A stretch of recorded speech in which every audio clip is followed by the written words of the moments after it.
1577년 조선에서 크게 전염병이 유행했던 때가 있었습니다.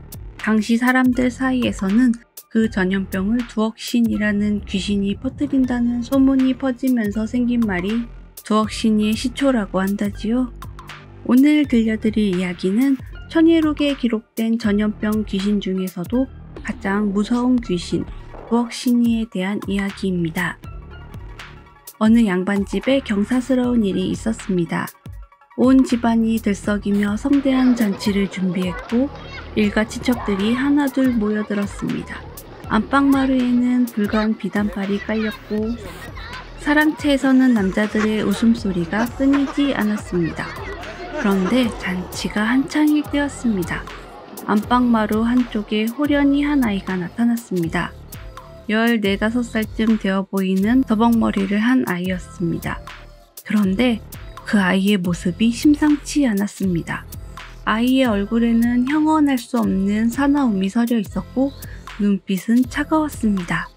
마치 이 세상 사람이 아닌 듯한 기이한 기운이 온몸에서 뿜어져 나왔습니다. 처음에는 누군가의 종이겠거니 생각했지만 아이는 예의를 지키지 않았습니다. 그러자 여자 손님 중 하나가 계집종을 시켜 아이를 꾸짖게 했습니다. 너는 위집종이기에 감히 안방마루 가까운 곳에 서 있으며 안에서 즉시 나가라고 하는데도 어찌 나가지 않느냐. 하지만 아이는 입을 열지 않았습니다. 유집종인지 주인도 손님들도 모두 모른다고 했습니다. 사람들은 점점 불안해졌습니다. 여자 손님들이 팔을 휘저으며 아이를 내쫓으려 했지만 아이는 꿈쩍도 하지 않았습니다. 몇 사람이 아이에게 달라붙어 잡아 끌어냈지만 아이는 털끝만큼도 움직이지 않았습니다. 분노한 사람들은 사랑채의 남자들을 불렀습니다. 종 몇몇이 달려와 아이를 끌어내려 했지만 결과는 마찬가지였습니다. 급기야 장정 수십 명이 굵은 밧줄을 가져와 아이를 묶고 끌어내려 했습니다. 하지만 아이는 마치 태산과 같았습니다. 인간의 힘으로는 도저히 움직일 수 없었습니다.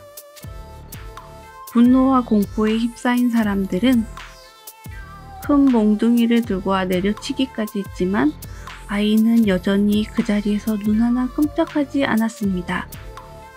그제야 무서워진 사람들이 모두 뜰로 내려갔습니다. 무릎을 꿇고 두 손을 모아 간절히 빌기 시작했습니다. 애절함과 간절함으로 한참을 빌자 아이가 처음으로 표정을 지었습니다. 입가에 차가운 비웃음을 띄우며 천천히 몸을 돌렸습니다. 그리고 문을 향해 걸어갔습니다. 문턱을 넘어선 순간 아이는 연기처럼 사라졌습니다.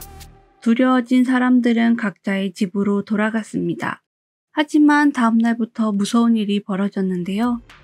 잔치에 참석했던 모든 집에 전염병이 번지기 시작했습니다.